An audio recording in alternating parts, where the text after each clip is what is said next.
Namaste.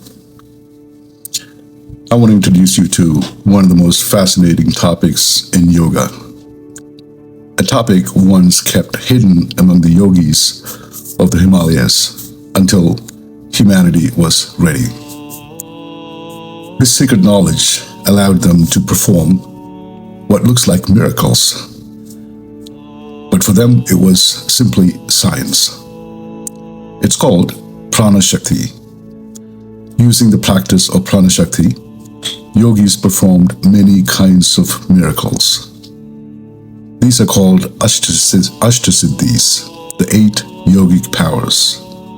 And they are anima, becoming infinitely small; mahima, becoming infinitely large; laghima, becoming supernaturally light; garima, becoming supernaturally heavy;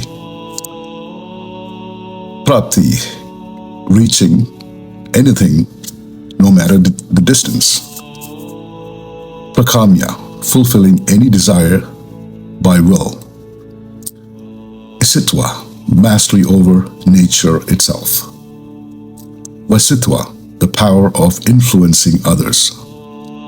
The sage Patanjali listed these in his Yoga Sutras, but he also warned, don't get distracted by them. They are only side effects. The true goal is enlightenment. So what's the secret behind these powers? It's the deep knowledge and practice of prana. What is prana? Prana is not just breath.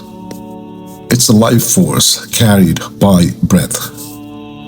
The Vedas and Upanishads describe it as universal energy that animates all living beings. It flows through thousands of channels called nadis and gathers in chakras. Together they form the subtle body, the energy body, beneath the physical one. Prana is not seen with the eyes, it is felt. In meditation, in pranayama, in stillness, in deep awareness. When prana is balanced, you feel alive, sharp, in harmony. When it's disturbed, you feel restless, anxious, drained. This is the science the Himalayan yogis mastered. I'll never forget the time of my Kriya Yoga initiation. My guru led us up a hill before dawn. The air was cool, the earth still. He told us to simply breathe in a particular way. Slow, attentive. Inhale like an opening, and exhale like a settling. At first, I saw the trees, ordinary trees. But then something shifted. The edges softened. I began to see a faint haze, a slight glow around the branches, a subtle movement, alive. It wasn't imagination. It was prana revealing itself.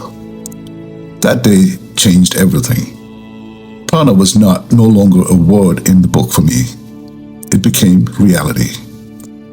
In that moment, I understood prana is not theory. It is not philosophy.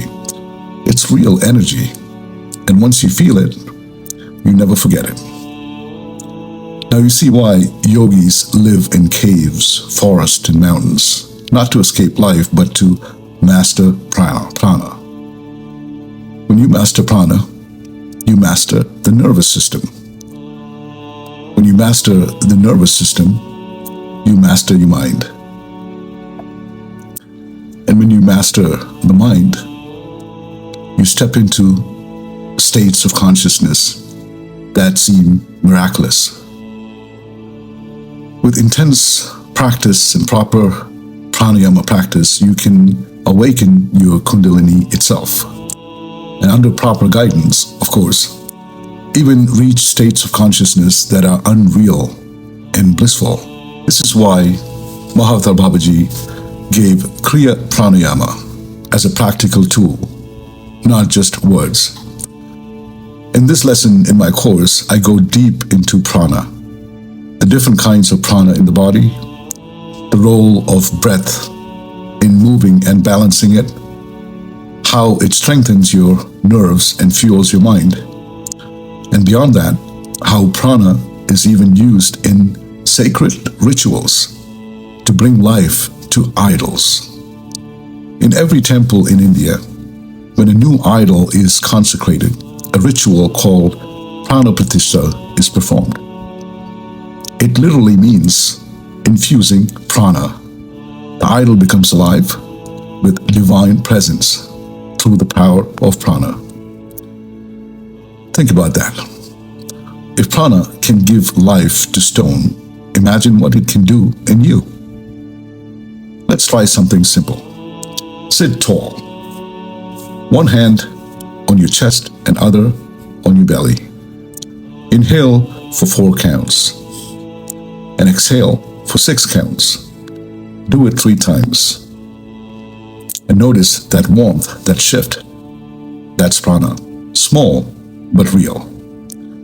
Kriya Yoga's technique called spinal breathing, where you consciously bring prana up and down your spine, is the most powerful practice, and if done for a period of time, will literally transform you. Prana is a doorway to everything: health, clarity, miracles, enlightenment. When prana flows freely, grace descends. That's why this is one of my favorite chapters that I'm working on right now in Mahavatar Babaji's wisdom.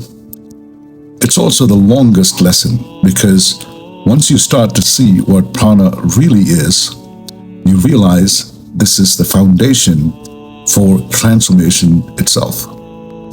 So, if this excites you, if this sparks something in you, type a simple yes in the comments.